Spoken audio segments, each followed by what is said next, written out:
Hello भाई लोग, कैसे हो आप सब लोग। आई होप कि सब बढ़िया होंगे। मैं हूं राजा, स्वागत है आप सबको रेसल वॉइस यूट्यूब चैनल पर। तो आज मैं बात करने वाला हूं 2024 के WWE crown jewel pay per view के Roman Reigns and Solo Sikoa के मैच के बारे में। आप लोगों के जानकारी के लिए बता दूं कि आज रोमन रेंस के ब्लड लाइन हार चुके हैं, वो भी सस्ते वाले सोलो सिकोवा के ब्लड लाइन से। पहले हमें सोलो सिकोवा के एंट्रेंस देखने को मिलता है, जो कि अपने पूरे ब्लड लाइन के साथ आते हैं। इसके बाद हमारे रोमन रेंस आते हैं। जैसे ही रोमन रेंस का एंट्रेंस थीम बजता है, सऊदी क्राउड्स बिल्कुल ही पागल हो जाते हैं और रोमन रेंस को इतना सपोर्ट करते हैं कि वो किसी चैंट करना शुरू कर देते हैं। और उसके साथ हमें देखने को मिलता है उनके भाई जिमी उसो, लेकिन उनका दूसरा भाई जे उसो नहीं होते। जे उसो आते हैं वो अपनी एंट्रेंस थीम के साथ अलग ही अंदाज से। जैसे ही जे उसो का थीम सॉन्ग प्ले होता है, क्राउड्स लिटरली रोमन रेंस से भी ज्यादा जे उसो को सपोर्ट करते हैं। मुझे यह बात कहीं ना कहीं शॉकिंग लगता है कि हमारे रोमन रेंस ट्राइबल चीफ वहां पर मौजूद थे, लेकिन क्राउड्स जे उसो को ज्यादा सपोर्ट कर रहे थे। जैसे ही ये मैच स्टार्ट होता है, रोमन रेंस कहते हैं मैं मैच को स्टार्ट करूंगा, लेकिन जे उसो भी मैच को स्टार्ट करने के लिए बोलते हैं। फिर मुझे तभी से शक होना स्टार्ट हो गया कि इन दोनों भाइयों के बीच कुछ तो कंट्रोवर्सी होने वाले। वो शक मेरा तब कंफर्म हो जाता है जब जे उसो रोमन रेंस को टैग ना देकर जिमी उसो को दे देते हैं। भाई लिटरली इस मैच की बुकिंग बहुत अच्छी थी, लेकिन WWE वालों ने इसकी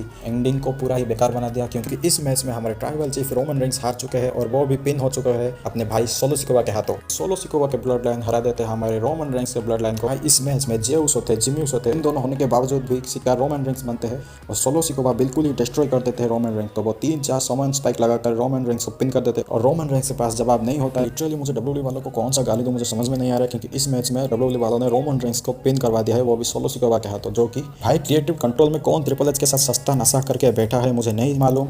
रोमन रेंस एक ऐसा बंदा है जो ब्रॉक लेसनर के 5-5 F5 को भी किक आउट कर देते थे, लेकिन आज सोलो सिकोवा के 3 समान स्पाइक को संभाल नहीं पाए और पिन हो जाते हैं। सोलो सिकोवा के ब्लड लाइन जीतने के बाद भी वो रोमन रेंस, जिमी उसो और जे उसो को मारते रहते और तभी हमें देखने को मिलता है हमें सैमी ज़ेन आकर बचाते हैं जे उसो और रोमन रेंस को। लेकिन एक ही समय पर जब सैमी ज़ेन और रोमन रेंस सोलो सिकोवा को अपना फिनिशर लगाने जा रहे थे, तो सैमी ज़ेन का हेलो किक पड़ जाता है रोमन रेंस पर और रोमन रेंस वहां पर ढेर हो जाते हैं। भाई मुझे कुछ भी समझ में नहीं आ रहा है कि WWE वाले रोमन रेंस के साथ क्या करे, उसमें सक्सेसफुल बिल्कुल नहीं होने वाला। उसके बाद जिमी उसो बताते हैं कि सैमी ज़ेन को तूने ये क्या रोमन रेंस को क्यों बजा दिया। ब्लड लाइन का रियूनियन होने के बाद भी रोमन रेंस, जे उसो और जिमी उसो बीच बहुत सारे कंट्रोवर्सी स्टार्ट हो चुका है। तो आगे हम देखते हैं क्या होता है स्मैकडाउन में। नो गाइस, ये मेरा लॉन्ग वीडियो पहली बार है जो कि वॉइस ओवर का है, इसमें बहुत सारी गलतियां। तो finally guys WWE crown jewel paper भी खत्म हो चुका है और उसके साथ साथ हमारे रोमन रेंस भी खत्म हो चुके हैं।